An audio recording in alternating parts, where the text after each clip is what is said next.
Everybody, Phi Farley here, July 19th. It is Thursday. We got one game on the entire slate of games today.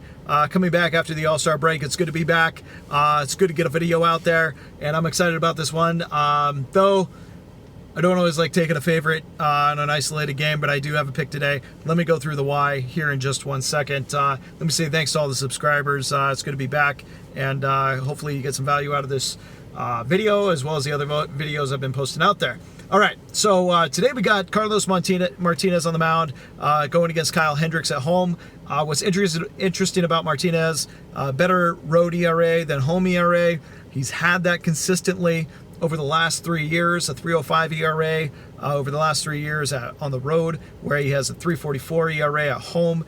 Also, opponents are hitting 20 points better at home against him than he does on the road. Here he is traveling to Wrigley Field. However, Wrigley Field is his worst stadium to pitch in than any other stadium in baseball. The next highest ERA, naturally, Marlins Park. Kind of surprising there, but he's got a 4.65 ERA in Wrigley Field. He's got a 4.5 ERA at Marlins Park.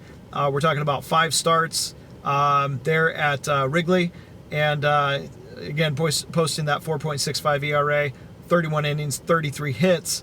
So he has been hit pretty good, and he's given up a fair amount of walks there at Wrigley Field. It's been a little more difficult for him. We have some rough weather that could be a factor here today in Chicago.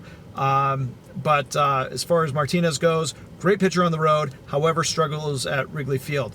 Now, here we have Kyle Hendricks, who's trying to get back to his winning ways and really hold down what he should have had as his role as an ace for the Chicago Cubs. Cubs have been on fire as of late, winning 9 of the last 10 at home, winning 10 of the last 12 against St. Louis.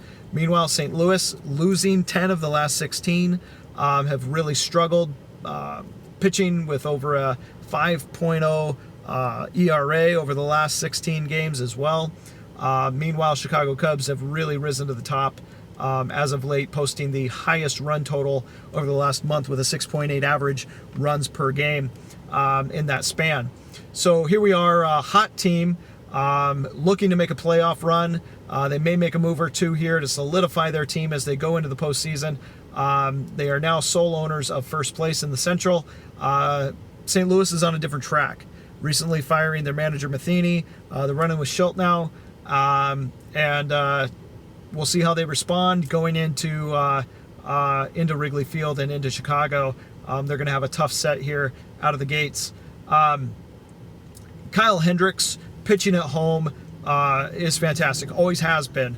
Last 3 years, a 2.56 ERA, opponents hitting 224 against him, 15-8. One thing I also will note is July is Hendricks' best month over the past 3 years, posting a 2.06 ERA and a 4-2 record during those 11 starts. So against St. St.